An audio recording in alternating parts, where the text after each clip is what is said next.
Get hit with Balor's Club when Megan mocks for Finn. See red for Becky Lynch when David cheers for the man. Straight out of Dublin and the Bronx when they watch games. He is a Blackhawks bloke, she is a Yankees dame. And they will say whatever the fuck they wanna say because Untitled means no limits and they're rated MA.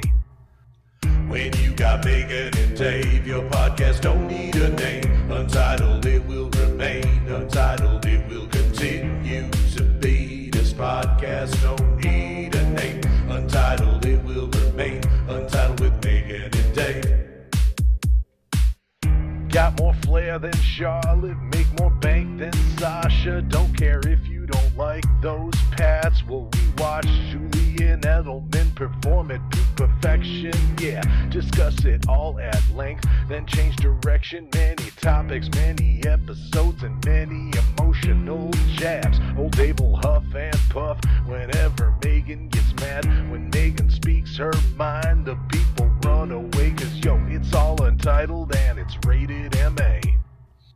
When you got Megan and Dave, your podcast don't need a name. Untitled, it will remain. Untitled, it will continue to be. This podcast don't need a name. Untitled, it will remain. Now here comes Megan and Dave.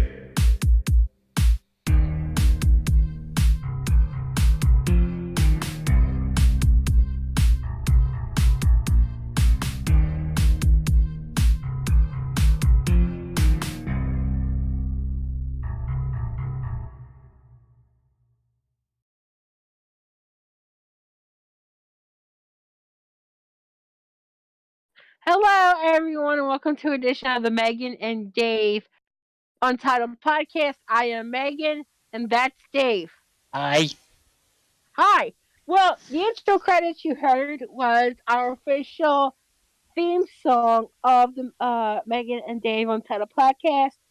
Our friend Zilla, Z-Man Zilla, was nice enough to create a theme song for us.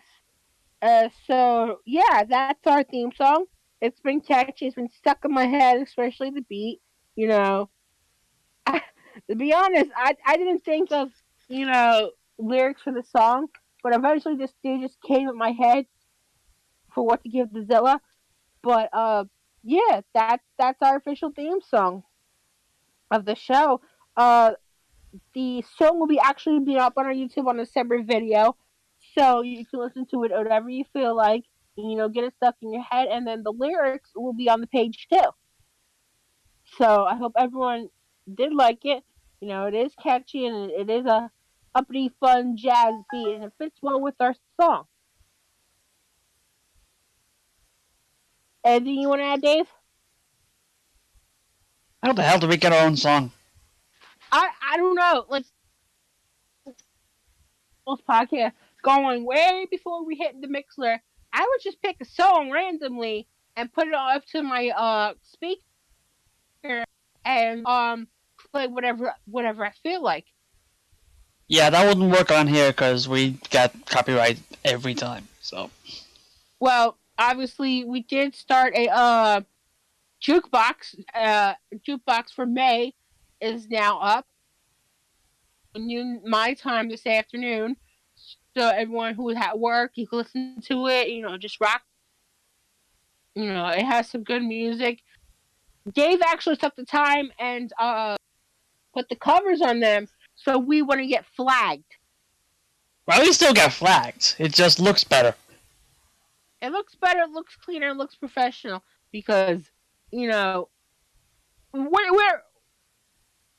expanding our brand. Technically, this is the Untitled Network. I know something is big coming on. I can't really say that much. I just want to say, just look, if you're not following the Madhouse Twitter at We Get Mad,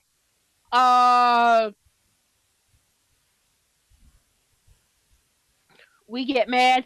You're not mad. You're not mad enough. No, you're not mad enough. We're under the Madhouse brand, but founded by our friend Jeremy.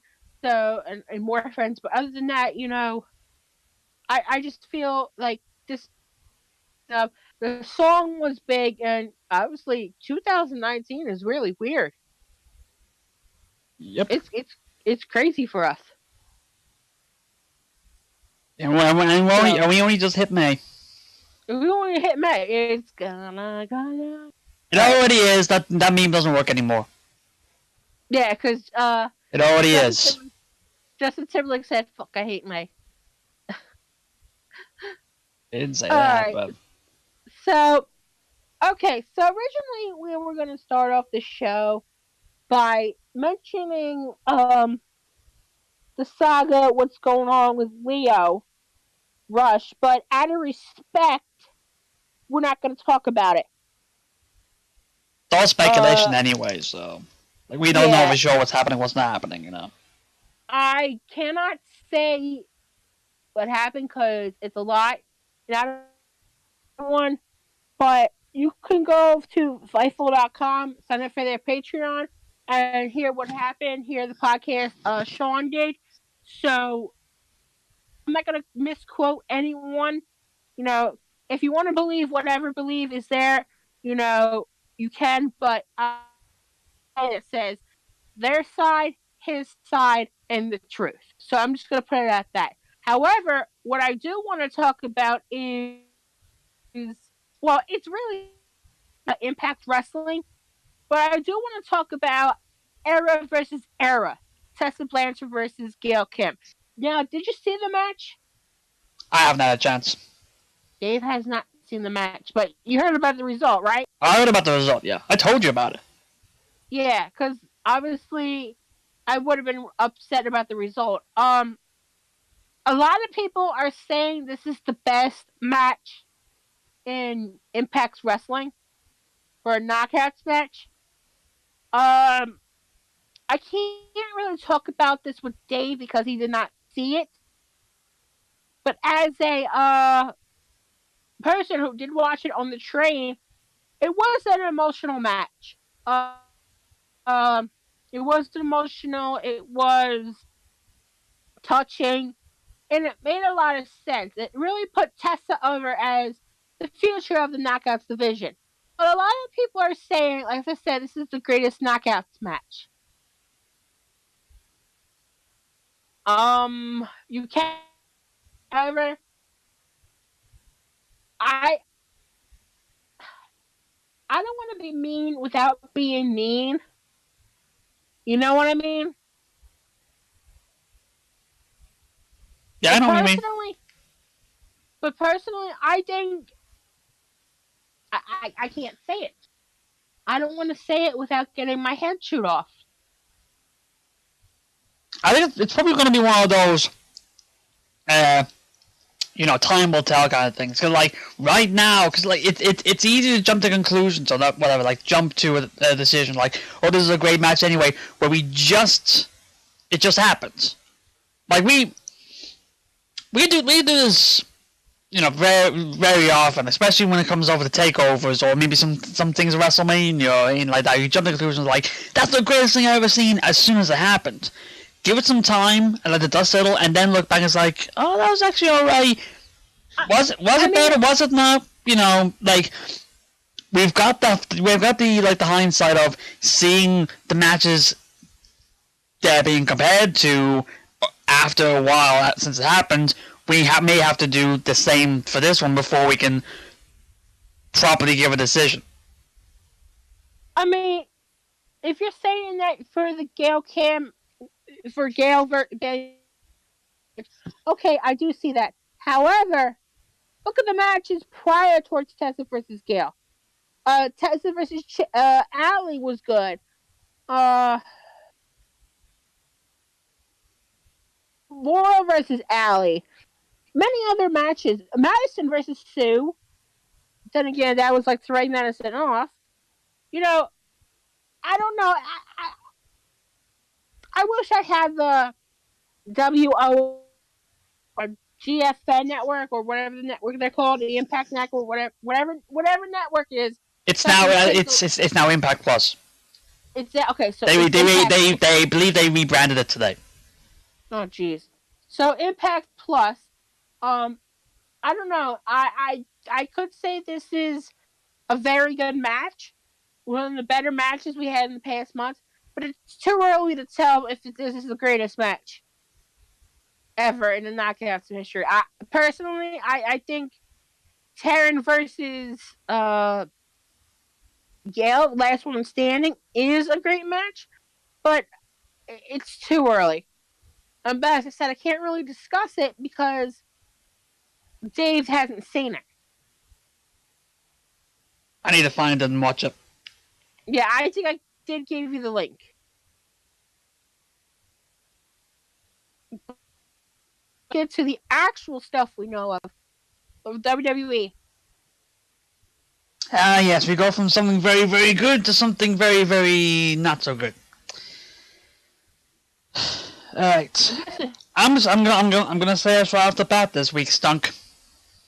No, this week's Raw was not good.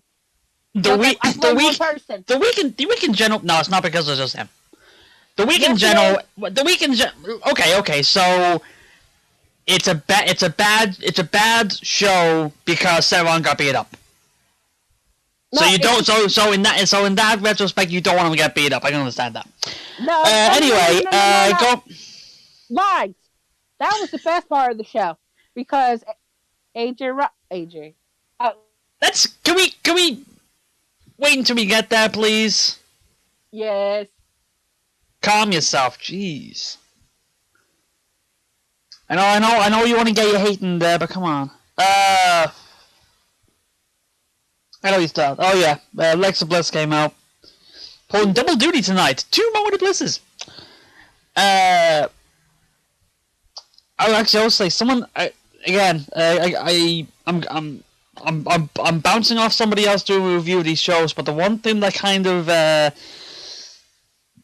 got pointed out about this week was between Raw and SmackDown, they announced all the participants for both Money in the Bank matches, and the one thing that jumped out by these decisions was they just announced everybody that was in the match. There was no qualifying match or anything.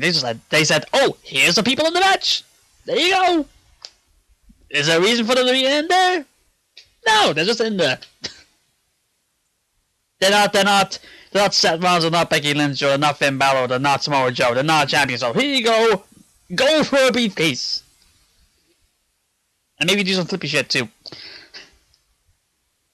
Anyway.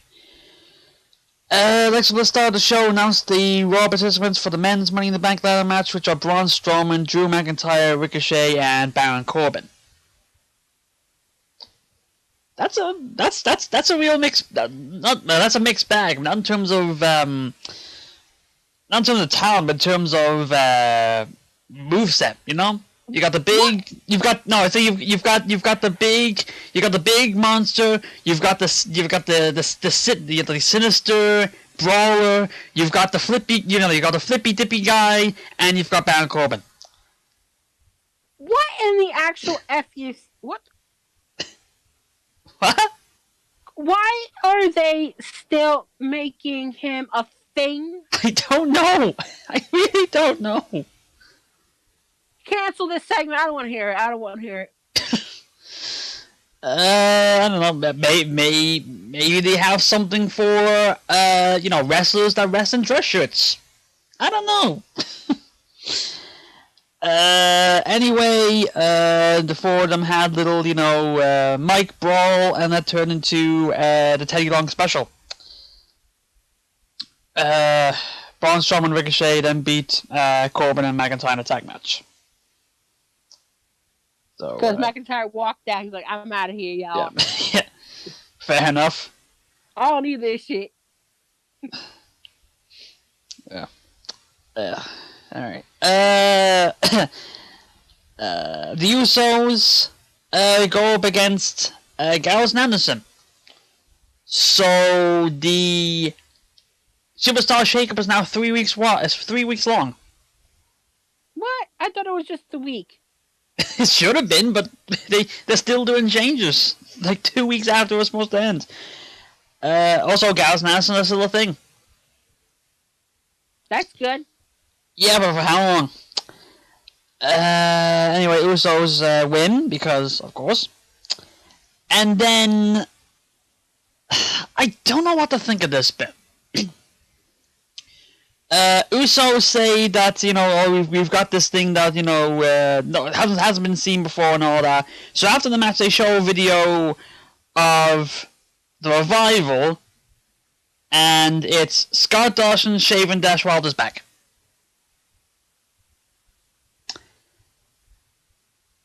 And that's about to be a big deal. Okay. Anyway, yeah, it's like the Revival come out, and I'm gonna call time out for a split second because I know the fans are like, oh my god, Dash Wilder in a towel. But I'm gonna call. I am time out here for a split second. Last year, didn't WWE put out Finn's Rainbow staying there for equality and everything like that? So how the hell they've had the Be a Star thing for the last 5 years? What? They've got the Be a Star thing. What's that supposed to be? Now I don't want to sound prude or PC here, but why do they have a segment with one of the Usos laughing at this? I thought we were over this. It's like sometimes I just feel bad for the wrestlers sometimes where it's like, because it's like half the time you're saying, oh, why are they saying this, or why are they doing this and all that. It's not their idea. It's what they're given. Like I know last week you were questioning what Becky Lynch said with the the suggested lines you said about Lacey. This is another thing. Like the Usos just said, oh, this is something you gotta do. I don't understand it. This is like something that could have been. This seems like something that would have been done during the Attitude Era, like 20 years ago. Like this is like a GTV thing. But we're past this. It's like it's like 20. If it was 20 years ago, I could understand it getting a reaction. I would say it's, oh my god, it's a big deal. It's like in the Pride and all that. But even then, it's like the shock. This is not shock. This is not shock value. Like it happens, and it's like, and also if you're trying to imply that they're a thing, even then it's like that can't be something to be mocked at anymore. I don't know. I'm in. I know people say, "Oh my God, Dash Wilder in the towel." So I want to see freaking Finn Balor in the ESPN magazine. Of course. But obviously, that's twice. That's twice you brought him up, but we're not even on SmackDown yet. Oh, I'm just saying. To be fair, I didn't bring up Becky myself, but at least I had a reason for that. Okay. I don't have a say in this. I would be curious to see if they continue this next week, and if they do decide to continue on with this, and if they do decide to continue on with this, how far they're gonna go with it. And even then, it's like it will come back to if they are trying to imply something, it's like the reaction will probably, or at least for me anyway, the reaction would be, okay, and? Big deal? Yeah. Anyway. So I feel like I'm gonna go, oh my god. Anyway, next, Biz TV introduces guest Bobby Lashley. I did see Wrestling with Regret do a review on this, and he basically said the big key thing was Leo Rush wasn't there. It seemed like Bobby Lashley had consumed his soul because Bobby Lashley is now speaking in the third person. What the actual hell? It's like Bobby Lashley is on his own now, and it's like now he decided to turn into The Rock, where he's he's basically talking to himself in the third person. Oh God. It doesn't work that way. Like Lashley miss back and forth. Shane McMahon shows up. Basically nudging the Miz again about his dad and all that. Then it got turned to the Miz versus Bobby Lashley. During the match, Shane McMahon does a distraction where it's like the Miz is on the Tron. It's like that's enough for the Miz to lose concentration and get beaten up and lose. A picture is enough for the Miz to lose. Okay. So, the first thing that came to my head when I saw this was, okay, so this feud is not ending. I thought it ended during the shakeup, but no, it's not. It could probably end at Money in the Bank, but it's kind of weird to have it at Money in the Bank, to be honest. Well, actually, later on the night, after that, The Miz challenges Shane to a steel cage match at Money in the Bank. Which makes me wonder who's jumping off it. That's what I'm thinking. Like, because of the steel cage, it's a high thing. One of them is known for jumping off of high things. Shane. Yeah. This ain't gonna end well. Definitely not. Oh yeah, anyway, there was a beatdown as well. So, there's that.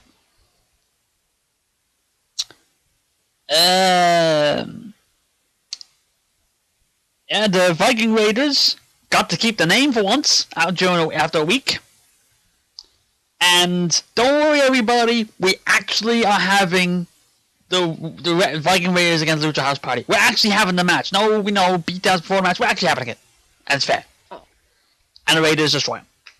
Oh, jeez. Yep. Anyway, Alexa Bliss shows up again. Announcing the Money in the Bank women's competitors. And it's like everybody. It's like basically. It seemed like everybody that showed up gets a spot. Or at least, well, probably not now. It was Natalia got the first one. Natalia first came out. Dana Brooke came out, which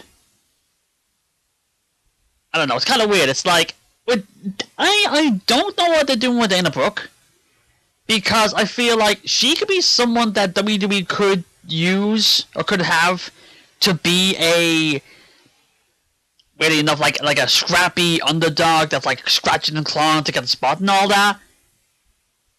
But it just seems like they just don't. They just want to put her in a place, and it's like, well, here you are, and don't actually want to build her up. It's like, here you up. All the things. It's like they want to put her in places, and it's like, here you go, Dana Brooke, you've got your spot. But they're not giving us a reason to really care. Okay, and I think she could be the dark horse in this. Right, but so for me, it's like I could take her more seriously if she was actually built up consistently for a couple of weeks. Like it was like she had the WrestleMania moments, then it was like she had the thing the week after or the week before or whatever. He had the good match, and then it was like, but it's like I don't know. It's one of those things where it's like, if you had the qualifying match and you actually saw her, like, compete and actually get people behind her, it's like, this is what she could be like, that would work more better than, like, here she is! Say some stuff! Huh.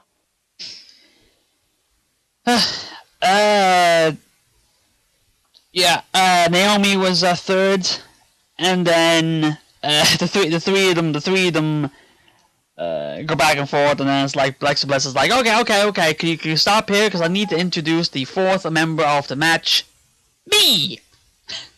I'm in the match. Hey. Yeah. So Alexa Bliss is in the match, and then Naomi challenges Bliss to a match, and there you go. And the whole story of Naomi versus Alexa Bliss was Alexa Bliss doesn't know how to keep her shoes on. Like, oh my god, I need to tie my shoes every 10 seconds. Huh. Okay.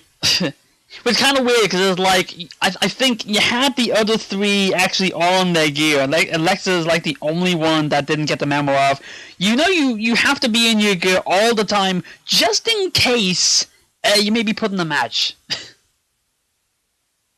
She was the only one that didn't get the memo. Because you notice, it's all the times, like when wrestlers come out, they're always in their gear. Even if they're not in matches.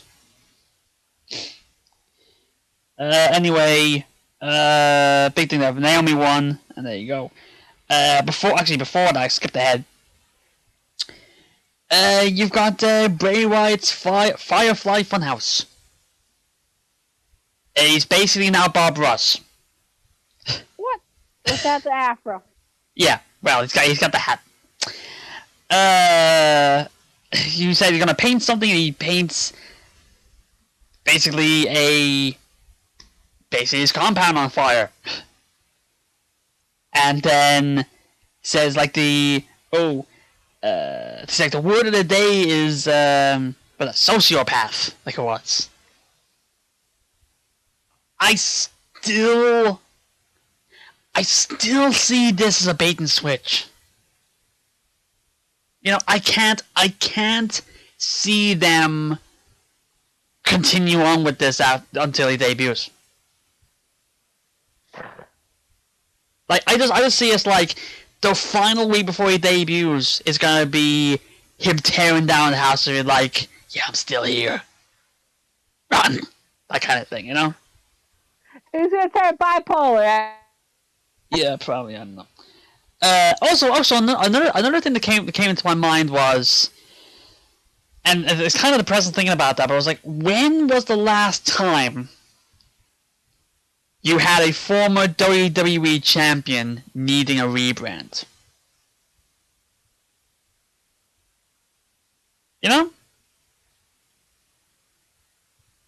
I can't think of one.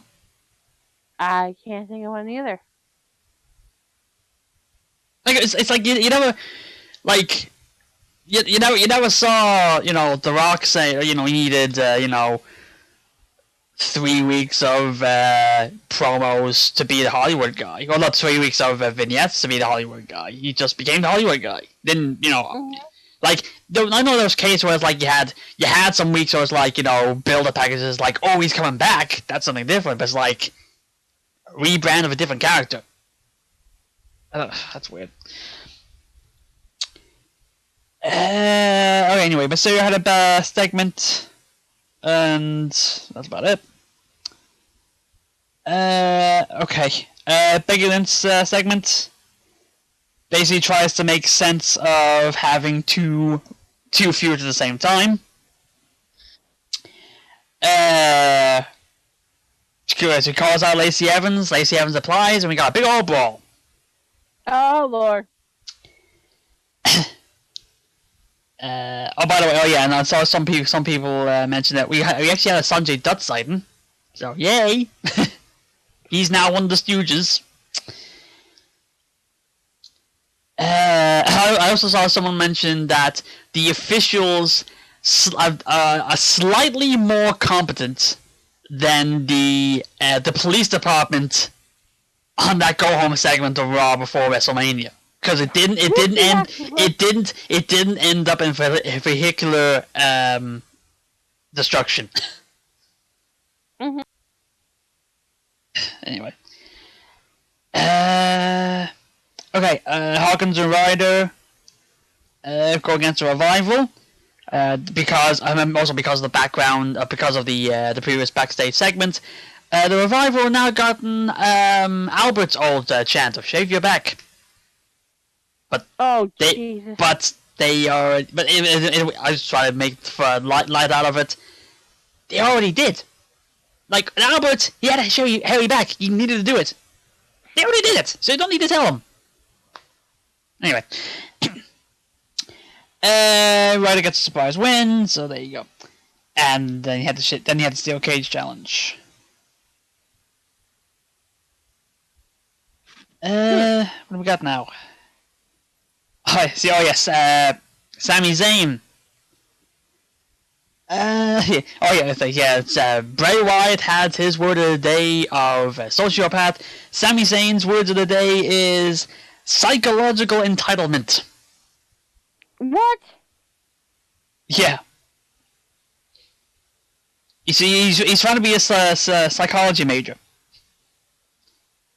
Okay. Basically berating the crowd.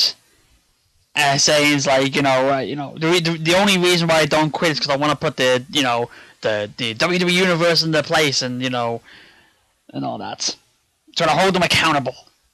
Right. Yep. You had Samoa Joe and Rey Mysterio in a match that this should have been WrestleMania. Oh. Yeah. Yeah.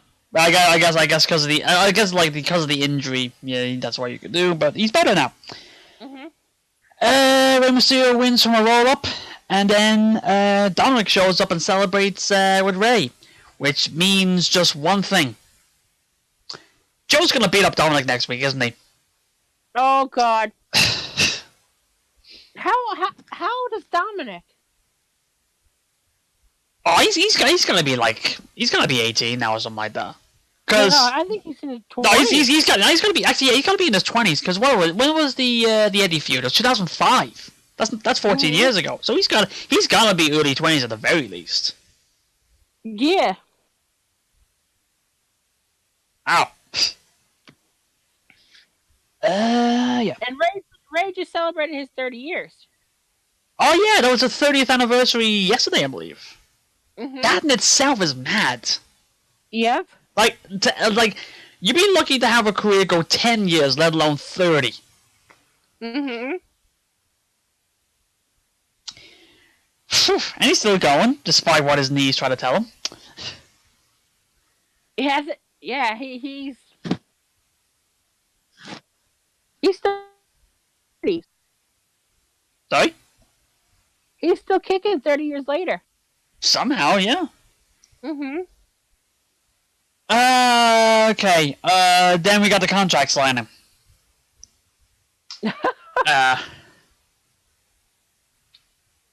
Okay. AJ had a promo. Basically being the tweener here from the vibes I got. Basically just the long story short is like, I respect you, but I'm taking the title, which fair enough. Anyway, you just keep going back and forth, and big old brawl, and ends in phenomenal forearm, 2 arms through the table, which I still feel like is a weird table spot. Like because it's not a flying move to someone on the table to put them through it. It's a flying move onto a guy that's standing up that happens to be near a table and they fall through it. If the table was leaning off something, then I can understand that. But it's like it's a table that's probably set up. Mm-hmm. So like that's kind of weird. That's weird. Anyway, that's your that's the end of the show. And because I say AJ is on the fuck Seth Rollins bandwagon. It's called being in a feud. Well, I call fuck Seth Rollins. Because fuck Seth Rollins. Insert eye rolling here. Okay. No, actually, just to quote Dominic. Dominic is 22. Yeah, that sounds about right. Mm-hmm. That sounds about right. Okay, SmackDown. Kofi Kingston starts a segment. Michael Cole, they interviewing him. Basically talking about how he became the champion and also how Kevin Owens turned on them and all that. And basically challenges Owens to title match for Money in the Bank. Hello? Huh? What the heck happened? I don't know. Hello? I'm here. Hello? I think we got some technical issues there. What the heck? Yeah, I think that. Ow! Whoa! Jeez, that didn't sound good. Sorry about that, guys. Oh, okay. Well, we didn't hear it, but it sounded like it hurt on your side. Ah, that hurt. Yeah, we went down for a split second. Jeez. Now we're still going. Yeah, so Kofi Kingston recapping being champion. Kingston challenges Owens to a match of Money in the Bank for the title. Owens shows up. Xavier Woods tries to blindside him with an attack and gets a super kick for his troubles. Huh. There you go. So there you go. Then it was announced later on. It wasn't immediately here, but it was later on the show that Kevin Owens is going to do the KO show with guest Xavier Woods later in the night. So see how that goes. Becky Lynch versus Bayley. First time on the main roster. It happened in NXT. It has happened in NXT. So you know. I actually looked back at this. I was kind of thinking, Bayley saying, you know, the amount of times that you beat me was 0. Main roster, that counts. On NXT, no, it doesn't. Cause I even like I was looking back. I even looking back at like remember the the music video I did from like years ago, where I think it was like. They were trying to give her a good finisher to use, and they tried to have her use this kind of weird inverted figure 4 leg lock as a finisher, and Bayley just wanted to tap out for Becky. Yeah, it's kind of weird. I remember that. Yeah, it's a weird figure 4 thing. It mustn't have catched on because she's not using it anymore. So that's that. So yeah, main roster, yeah, that counts. But anyway. Match ends when Bayley goes for the top rope. I think this may be the first time I've seen this kind of counter, or at least the first time in a while. Bayley goes for a top rope elbow drop. Lynch puts the knees up, and then puts it in the disarmer. I don't think I've ever. I can't remember the last time that's happened. I may be wrong. I probably am wrong, but I can't remember the last time that was a counter for that. Like I know a counter for splashes and all that, but not for like an elbow drop. Yeah, that was weird. Anyway, Becky gets the win, and as soon as he gets the win, Charlotte comes out and takes both of them out. just to remind you that, hey, Charlotte's still here. Charlotte's still here because fuck Becky Lynch. There we go. You nearly went 2 whole shows without saying something bad about her. Well, it's true kind of end.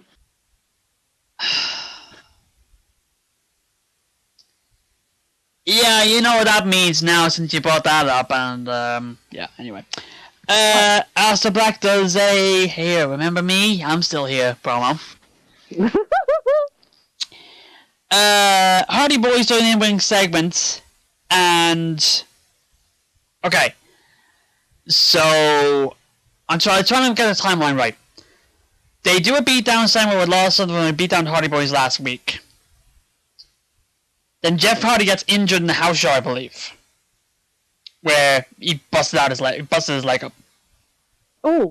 So, they do a segment. Jeff's coming out on the crutch, and they said that because Jeff's gonna need surgery and be out for. And I read the interview with Jeff Hardy says he could be gone for 9 months. Oh. Yeah, so because of that, they are vacating the tag titles. Man. Which is a shame. So actually, I will say one thing actually since that I saw Matt Hardy one of the tweets, and he said that, which is kind of weird and kind of shows how long he's been going. He's put in a tweet. He's the only person in WWE to hold 5 different variants of the tag titles. Okay. He held the different belts. He had the old WWF tag titles. He had the old Raw tag titles with Jeff. He had the old SmackDown tag titles when he was MVP, and he had the current Raw tag titles and the current SmackDown tag titles. So he's got 5. Okay. Not counting WCW. Not counting WCW, but I think that might be 6. But WWE. But now he has to vacate it after. Was it 2 weeks? Man. That's a shame. Anyway, after that, Lars Sullivan shows up, beats down Matt, has a stare down with Jeff, then R-Truth comes in, whack with a steel chair. That was one of those, oh, you done effed up, because Lars beats him up again. So there you go. Excuse me. Then, like, nonchalantly, they announced that the SmackDown Money in the Bank men's participants are Ali, not Mustafa, Finn Balor, Andrade, and Randy Orton. Okay, here's the one thing I don't get. Why the hell is Randy Orton in this? Why the hell is Baron Corbin in this? I think it's just more like they have Randy Orton in it to put a bit of like legitimacy in it, I guess. Because like it's like they got the setup for they have the same thing for Raw has for SmackDown, except a little bit better. They've got the flippy guy. They've got another flippy guy. They've got another flippy guy, and they got Randy Orton. They basically have 3 flippy guys. Well, Andrade is not that much of a flippy guy, but he's more technical and striker. No, Finn is the big one. Asuka and Kairi Sane. They have a tag team match against local competitors. One of them I noticed was Taylor Hendricks. That's not Taylor Hendricks. It looked like her. That was not Taylor Hendricks. It looked like her.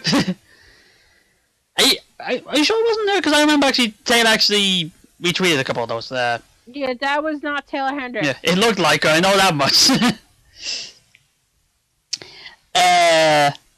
Anyway, Kairi and Asuka wins.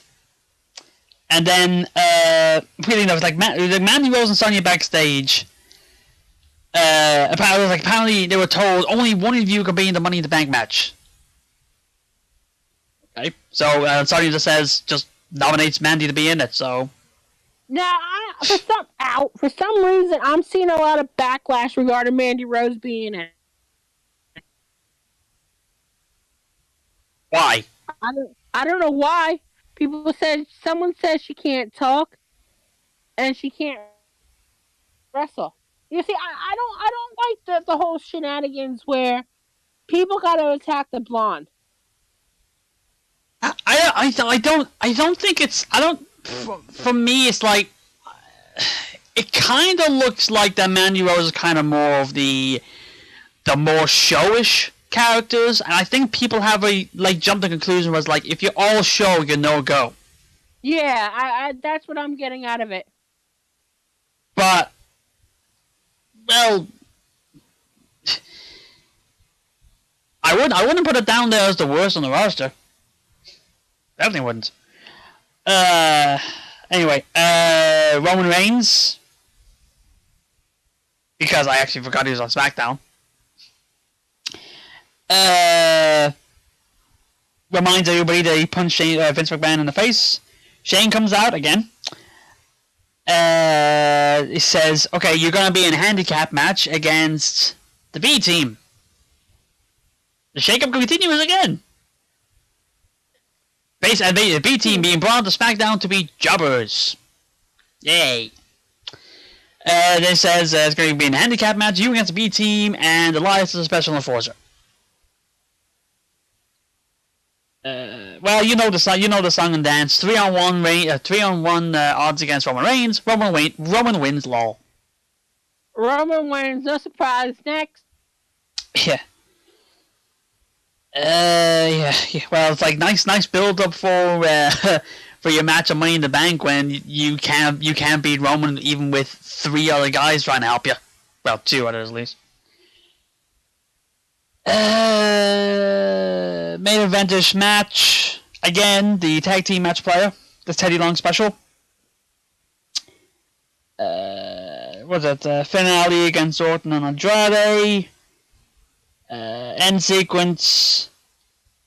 End segments. Battle DDT. Ali with a 450, and and Ali wins. I found it a bit weird. Actually, I found it a bit weird that I feel like are they changing Ricochet's finisher, because like he used to do the 630, now he's doing the shooting star. Is it just like you can't have someone do a 650 and then someone else do a 450? I don't know, but like, I'm calling the cops. Because Finn got RKO'd and then Randy Orton got beat up for his troubles. Or Ali beat him up, so there you go. Backstage segments. Can I talk about Finn? Yeah, you said fuck Becky Lynch, so no. No, I talk Finn. This is my show. It's my show too. You know I could easily just mute you and I could just keep talking. Finn was on. It was a good day. Ember Moon and Carmella backstage. Basically say, hey, we're the last two. We're the last two in the Money in the Bank match. We say it because that's true. Like, that's how it works now. Man, can you be any less creative than this? Jeez. God damn. Anyway, Kevin Owens show at the end. Okay, Kevin Owens welcomes as guest Xavier Woods' figure.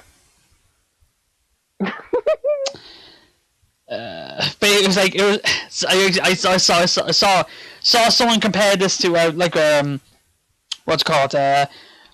Kevin Owens talking to Biggie and Xavier Woods in action figure form on a chair for about 15 seconds. So as someone compare this to Clint Eastwood talking to an empty chair. Even though it's not an empty chair, there's action figures there, so it's better. Anyway, the last 10 seconds, Kevin Owens makes a mess, Kofi comes down and he beats him up, sends him over the announce table, and Owens runs away. And there you go. That ends SmackDown.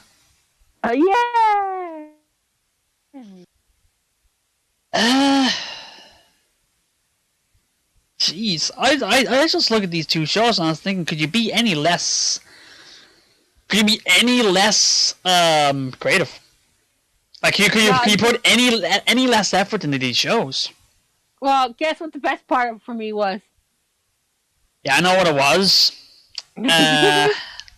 So, yeah. So you just announce everybody in all the Money in the Bank ladder matches for no reason, just like, hey, you're in it. Ugh. We can have an RVD where Finn can hold the Intercontinental title and the Money in the Bank. But good news, everyone. He is not losing at the next pay-per-view. His title. Hooray! No, not losing the title. Yeah, he can win. He's one of 8. He can still lose the match.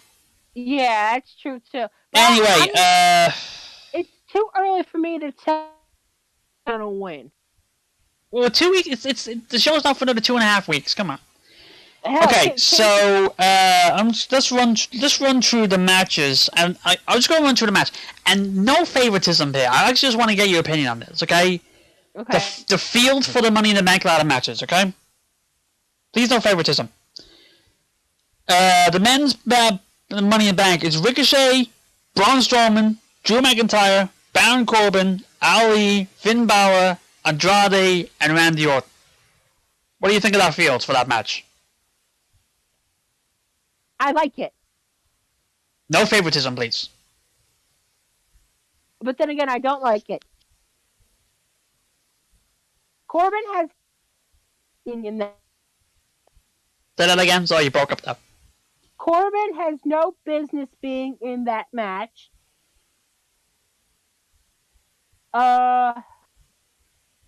Who else?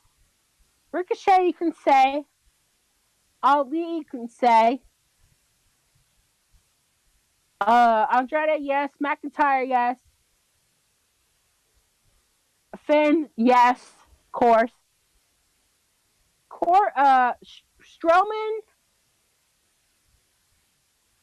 He did win it. He did win it. Was last year or the year before? Last year. Last year. Yeah, you won it last year. Corbin. Stop trying to make Corbin a thing. Stop trying to make Corbin happen. It's not going to happen. Is that what the meme is? Okay, I can see a possibility coming out of this match here. A possible feud. And I'm just going to do a prediction. If Andrade wins, I just gave her name. I going to be Orton versus Finn when Finn drops the title. Because the only way I can see Finn win is if Kevin Owens can win the title. But I don't know. I'll just say this right now. Out of everybody in the match, it's like the two people I think that could win this, that could actually have the most... For me, the most logical wins for the ladder match for this is either Andrade or Drew McIntyre. I also think WWE is probably going to protect their champion too. We have a champion in that match. Yeah, I know that, but yeah, okay, but like I said, for me, I think it's either going to be McIntyre or Andrade, because I think it's like they both have the better upsides. McIntyre, I think, more than Andrade. I think Andrade needs to be built up a bit more. Like I don't see him, like I don't see Andrade, coming, taking Money in the Bank and like winning the title tomorrow. Like I'd say like Andrade can hold the briefcase, at least with Selena Vega as well. He can hold the briefcase, and I could probably see it maybe go, maybe Survivor Series. You could cash in or something, Like I don't see it before SummerSlam for him.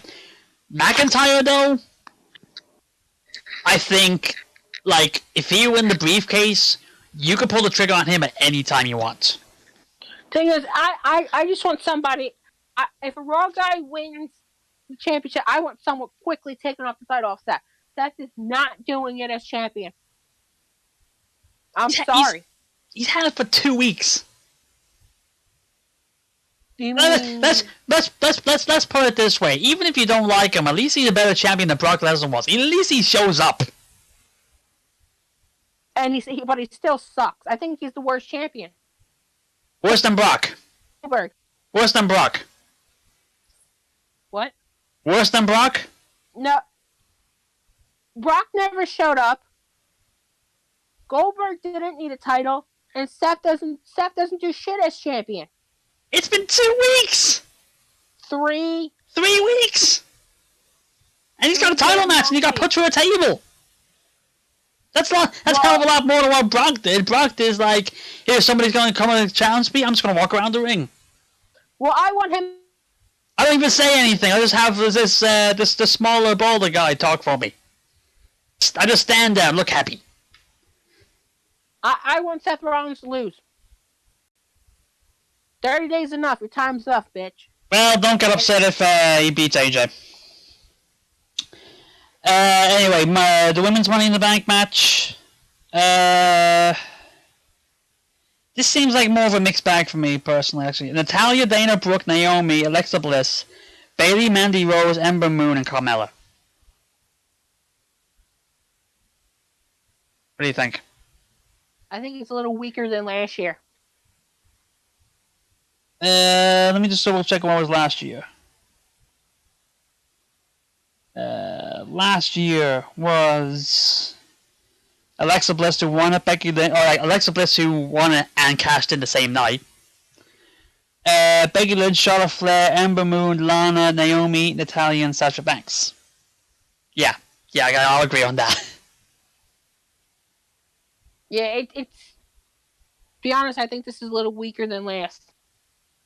To be fair, it's like it's probably the best or a bad position that they've got right now, I guess, because Becky's champion, Charlotte's going for the title, Sasha Banks AWOL. So right there, there's your 3 women, the 3 horsewomen that was in the Money in the Bank match last year, gone, can't have them in. So you got the 4th one in there, okay. Yeah. Alexa Bliss, well, she's in it. I don't know. It's weird. It's like, personally, I think like Natalya's just there. Dana Brooke should be more than what she is. Naomi, again, for me, just kind of there. Like, it's like, she won the Battle Royal last year at WrestleMania and did nothing with it. But I guess what happens. Bayley, she did a lot on SmackDown. She needs a bit more, though, I think. Alexa Bliss is Alexa Bliss. Mandy Rose, well, you got that stigma on her. I don't, but you know that. Ember Moon, this could definitely be her showcase match. Like, in a weird way, it's like Carmella as well, who, let's not forget, won the first 2 Money in the Bank ladder matches for women. If you don't count James Ellsworth dropping the briefcase to her the first line. So yeah, it's a mixed bag. It's like looking at this. The only person I think that out of that list who I think that should win it is Ember Moon. That's the only person that jumps out needs to win this, or could really do with this. Alexa did it last year. She doesn't really need it that much. Bayley could work with her.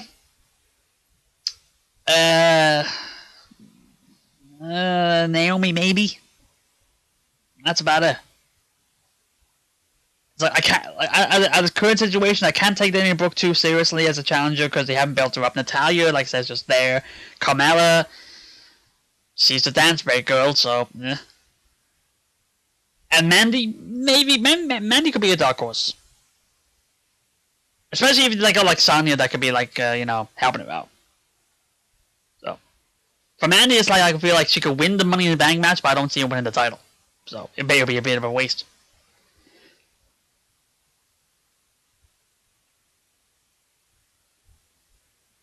You got anything? I don't know what else. What else I can say. Okay then. That's about everything then. Anything else? No, I do not. Okay, so I guess wrap the show up then.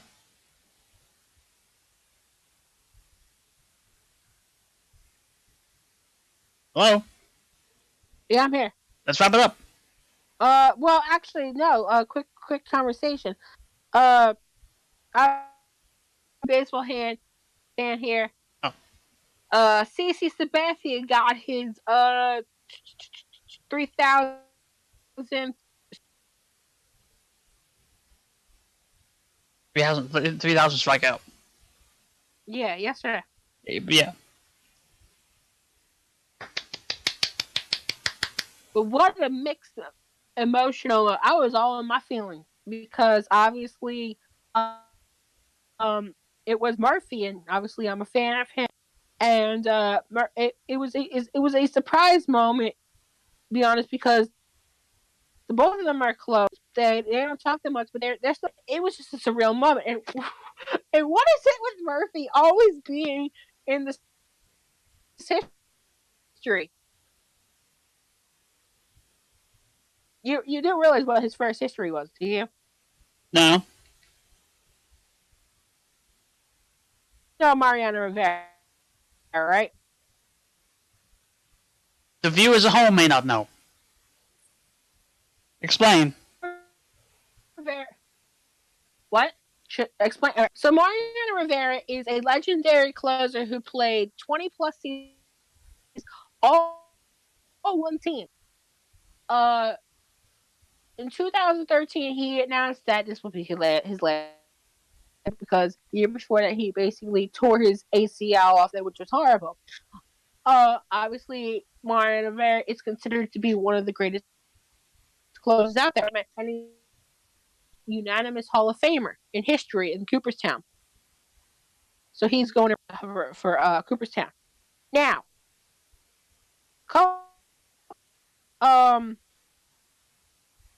it was a September day. Yankees obviously losing to Tampa Bay Rays, who, as I said, swept the Yankees.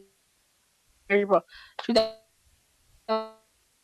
was Murphy, and ironically enough, Pettit and Jeter, who retired, and then Jeter was retired the following season. Obviously, we know Mariano threw at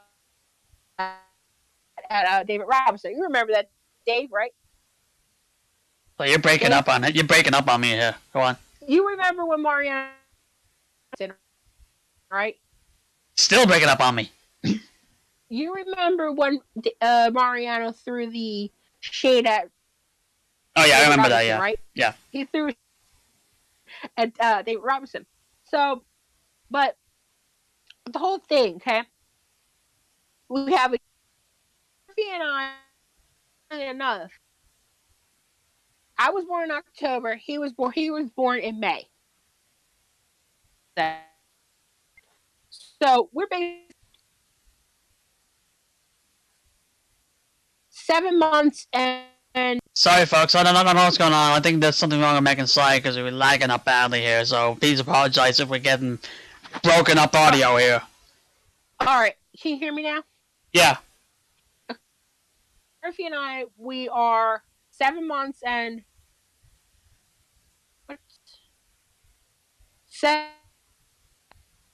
I could be wrong.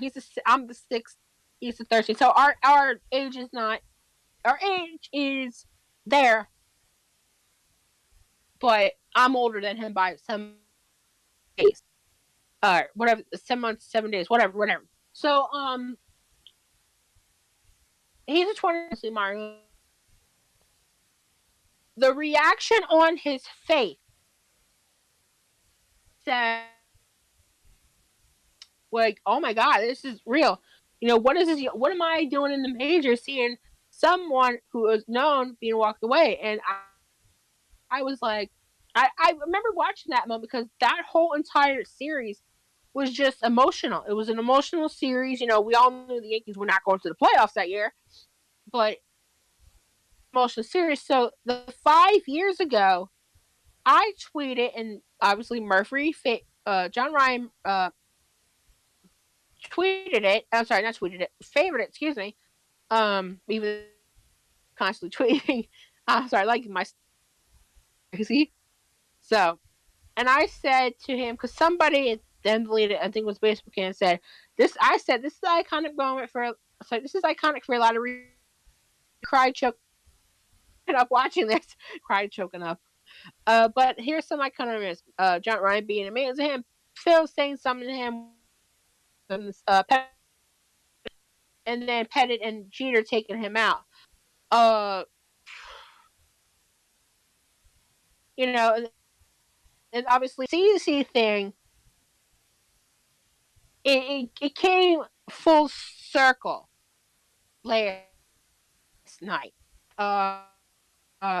Obviously with CC, like CC didn't want it to be him, but it had. And obviously, I just hope he keeps keeping his head up. You know, you're a part of history. You know, there's a good thing that comes to it. And he did CC because CC obviously had it bad. So obviously, this was a happy ending to a long journey. CC retiring, but even away from Murphy going on to CC, you watching that video and you see a lot of him. That's a football player, and obviously, I don't want to breathe Debbie down here, but he had some struggles in 2015. I think he was admitted to rehab. He got himself together and whole. That I will not repeat, so we're just going to call him because Wild Candy Visuals, well, technically mine, Public Enemy #1, saying anxiety. What? Leave it at that.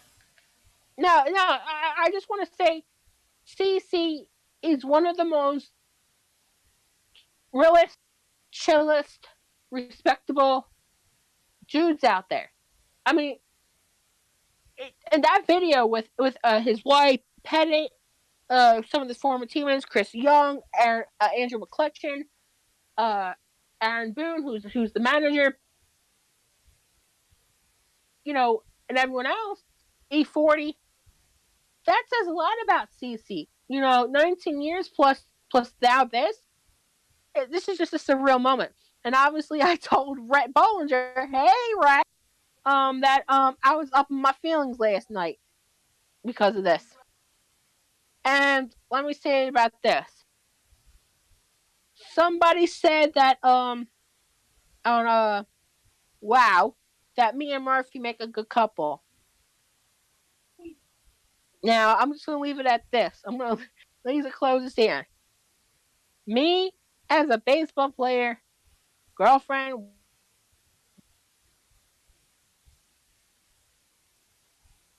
not going to happen, guys. Sorry. Who says crazy? 19 is a crazy year. So I'm just going to... Anything else? Yeah, you say a lot of crazy things when we catch half of it. Yeah. So, that wraps it up for our show. Tune in next week. Alright. Night, everybody. Bye. Alright. Yeah, and actually, I was gonna say, since it debuted this week, we started the show with it. I'm gonna see if we can end it with it. So here's the song again, and look out for it to be uploaded on its own soon. Maybe tomorrow. I don't know. We'll see. Thanks again.